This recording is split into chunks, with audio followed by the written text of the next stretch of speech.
brukar ju skifta rätt mycket här nere, men... Ja tack, vad roligt, vad härligt väder det är. Solkusten kallas. Solkusten. Du, har du någon solkräm? Satan. Ja.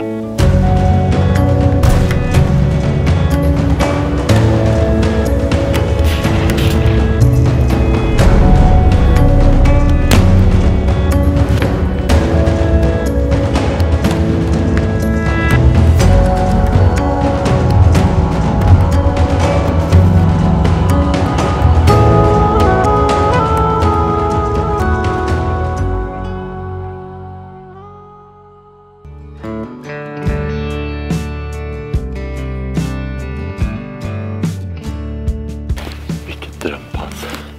Alltså, Alexander på 8 Point sa till mig att han aldrig varit på jakt på det här stället utan att han har haft en massa vilt på benen innan han kom fram till pass. Det var exakt det som hände nu.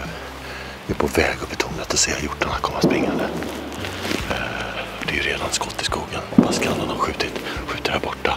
Jakten har inte ens startat. Eller det har det ju, men inga hundar är släppta ännu.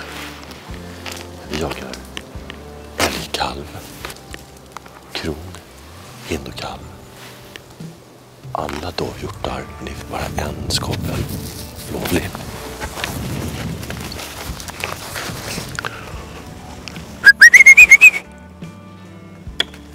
Det här går fort. Oj, kolla vita! De vita doven är off limits. Vi skjuter alla vildsvin, men inte förande suggor givetvis, och inte hongrisar över 80 kilo. Räv och grävling. Det är det vi jagar idag. Nu händer det skit här. Så. Kom igen då.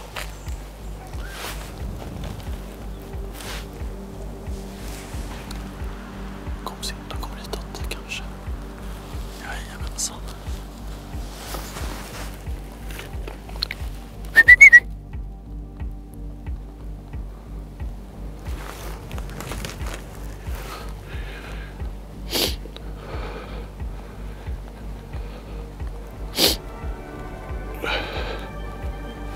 Dovkalv på 50-ish meter är inte så jävla stor sannolikhet att det skulle bli ett riktigt bra skott. Så det är för att du har avstå. Synd, det var en väldigt fin situation annars. Hade de bara kommit lite närmare så hade jag kunnat ta ett över där. Men det kändes inte så perfekt helt enkelt. Det ska ju vara perfekt, eller? Annars får det fan vara. Rådjuren jagar vi inte idag. De är väldigt rädda om sina rådjur och det är väldigt hög fällavgift på rådjur. Jag står och tänker på det här som Erik, instruktören, snackade om. Har de satt blockat siktet. Det här är en lite äldre version av Aimpoint, eller en annan i alla fall. Och tanken är ju här då att man ska lära sig att fokusera på målet och inte på pricken. And during the years, with thousands and thousands and thousands of people that we have trained, no one so far have not been able to use both eyes open when they're shooting with our optic. A driven hunt situation, when you want to use the sight really quick, you should have slightly overproduced red dot. Because then the eye will catch the dot directly when you mount the gun to the shoulder. You have this 70-30 good cheek contact and lift it in. And you can feel that this movement is much controlled than that movement. So try that one also. Nu håller vi på med lite olika övningar. Dels att med andningen höja in rödpunkten in i målområdet och trycka av. Och sen när vi gjort det så kör vi med ren muskelkraft, bara dra upp den. Så man har fokus på där man skjuter, drar in pricken och trycker av när pricken kommer in. Man måste bestämma sig för att man ska skjuta innan. Då blir liksom skjutprocessen mycket bättre. Och när jag tänker tillbaka på det här sista här, de som kom trippan där, jag hade liksom inte riktigt bestämt mig i huvudet om det var rätt eller inte. Och det var därför det inte kändes bra. Hade jag liksom varit lite mer framåt där, så hade det kanske kunnat bli en bra situation. Men nej, det kändes inte helt rätt helt enkelt.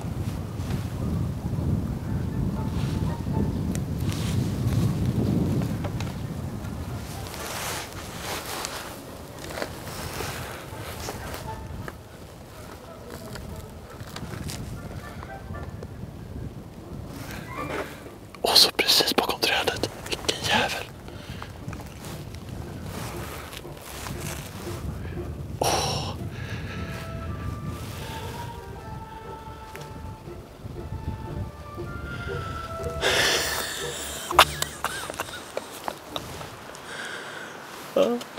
Alltså, första enda riktiga chans idag. Då ställer den sig så bara bakkroppen tittar ut bakom ett träd. Och nu står på andra sidan marken. Det här är på grannmarken. Jag stannar och bara bredsida på 75 meter. Och står alltså och visar arslet. Otroligt. Så kan det gå. Så kan det gå. Vildsvin av honmodell och över 80 kilo är big no-no. Och jag kunde faktiskt inte riktigt avgöra om det där var en sugga eller en galt. Och jag tyckte den såg ganska stor ut. Eller jag tyckte garanterat att den där såg ut att vara över 80 kilo. Så det är bara... Adjö. Ses någon annan gång kanske.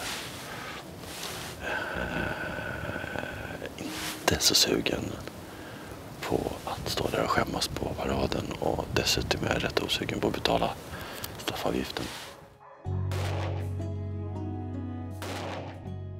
Här går vi igenom massa scenarier. Varje skytt får en ny film som de inte sett förut. Så det är Västerviksboysen där och Jonas. Så man får välja själv om man ska ta skottet och när helt enkelt. Men framförallt om. För att det kan vara tricky med hundar. Och just i den här sekvensen så är hunden bakom grisen precis det de har sprungit ur bild. Och då så ser man att hunden var bakom grisen hela tiden. Okej. Scary. När du står så blir det att du får jobba mot slutet. Där, liksom, du kommer till ett stopp. Så, bara gå över lite så. Där. All right. Du kommer från vänster till höger. Då har du mer rörelsefrihet. Då kommer du inte få det här att du måste kämpa dig igenom i rörelsen. Bara vinkla upp lite däråt. Ganska mycket faktiskt. Okay. Då får du mer rörelsefrihet. Så, då bryter vi den här såten. Och ja. Haft sjukt mycket vilt på mig. Men haft lite otur helt enkelt med diverse helt enkelt kan man säga. Men fan, det grämer med den här hjorten som stod här borta med bogen precis bakom trädet. Alltså det var en perfekt situation förutom trädet. Det är det jag menar, lite otur bara. Sålt 2. Jag har tagit såna här värmekuddar, såna här påsar med klister som man sätter in i skorna. Så jag har klistrat fast dem på undersidan av handleden här så det strömmar ut hett blod i fingrarna.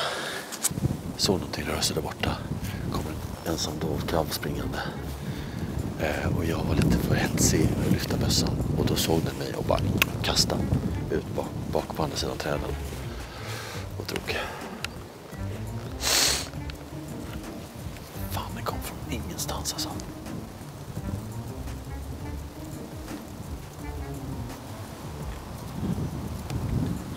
Och det här passet går inte att stå och liksom dagdrömma. Här måste man ta med fan vara på hugget alltså. Såten är bruten och hade ett rådjur. 2 dov, varav en skovel. Jag är inte riktigt, liksom, känner inte riktigt att jag är rätt headspace idag. Eller ännu. Jag har liksom inte riktigt rätta fokuset och liksom klanta bort situationer och nej, skärpning nu. Det är kanske lite mat som behövs bara. för att få liksom upp blodsockerhalten på rätt nivå. Men ja. Skärpning nu Jompen, för i helvete. Blodsockret är på topp. Och nu känner jag mig faktiskt på hugget. Här är det ett jävligt fett pass. Undrar hur många gånger jag hört mig säga att det här är ett riktigt bra pass.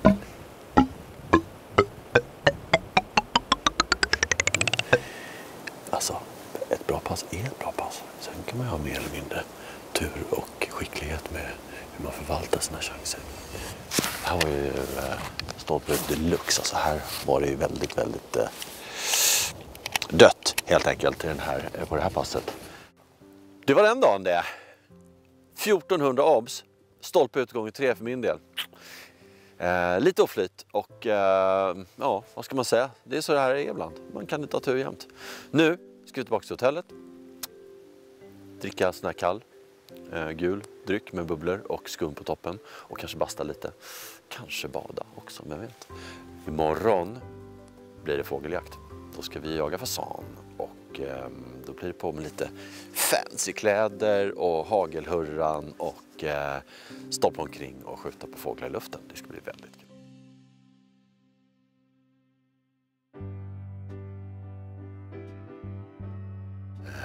Vi kommer, så fort de blåser ut utan ska vi springa ner till den här lilla flaggan som är där borta. Och så vi ska ta in där och störa det innan jakten är igång helt enkelt. Aimpointen är inskjuten. Stoppar in små redan skjutna tomhylsor med tändvatten urborrat. Så man kunde se ett litet hål genom pipan och så kan man rikta in siktet ganska smart. Om man nu testar sin sån här på en halvautomat till exempel, då kan man inte titta genom pipan. Jo, om man tar bort pipan så kan man ju bara kika igenom den som den är utan liksom allting runt omkring. Nu är det lite leduskytte och ja, träna in oss lite på rödpunkten helt enkelt. Ja.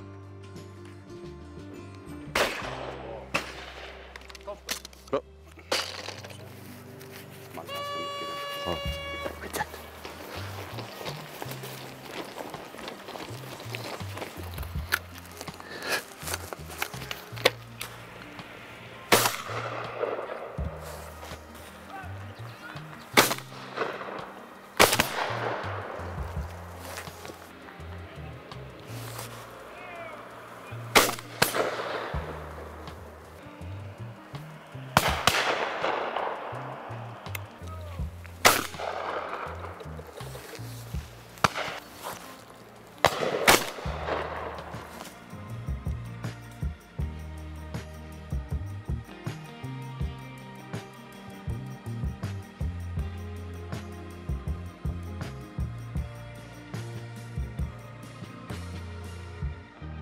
Alltså det där var ju sjukt skoj. Otroligt mycket fasaner i luften och inget tråkigt pass här. Jag tappade räkningen vid 12. Och nu fick jag till skyttet. Det var lite mer framförhållning. Gör som Håkan Dahlby säger. In bakom. Och så det som Erik Ås säger. Skäl informationen. Alltså hastighet, vinkel och så vidare. Och sen... It's all in the head.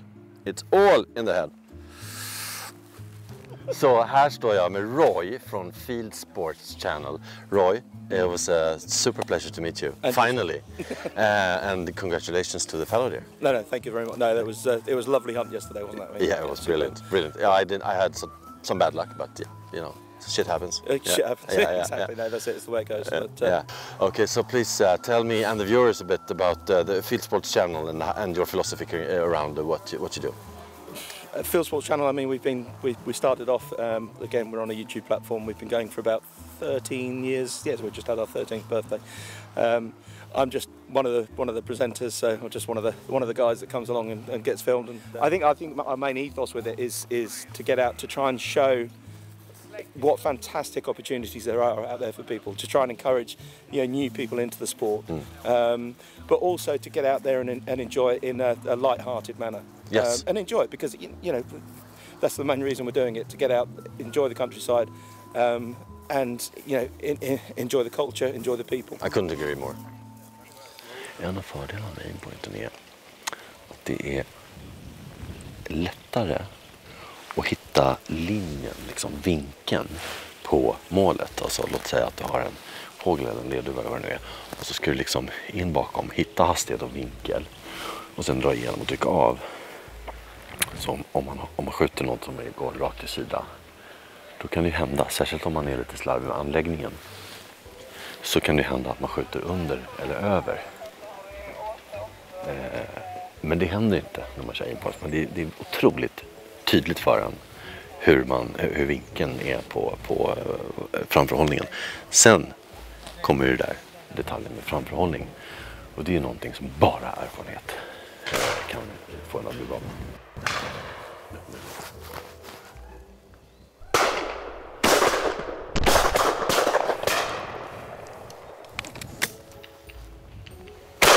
Nej, det var för nära.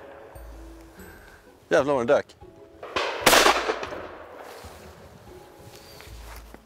Ja, men tycker jag, nu sitter skyttet rätt bra. Jag är nöjd. Det känns kul. Man känner sig positiv och nöjd och bekväm med bössan och siktet och skyttet och framförhållningen. Och, ja. Nu tar jag blodglad igen. Alltså, det här är nästan som en parodi på en sån här jakt. Liksom. Slottet över gräsmattan och så är det fasaner överallt. Liksom, ja. Svårslagen setting, det skulle man kunna kalla det för. Helt fantastiskt. Helt otroligt fint här alltså.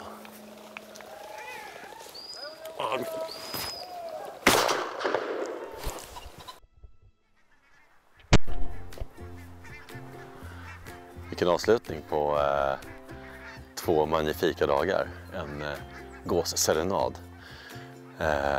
Alltså sjukt generöst av Aimpoint att bjuda på sån här fantastisk jakthelg som det har varit.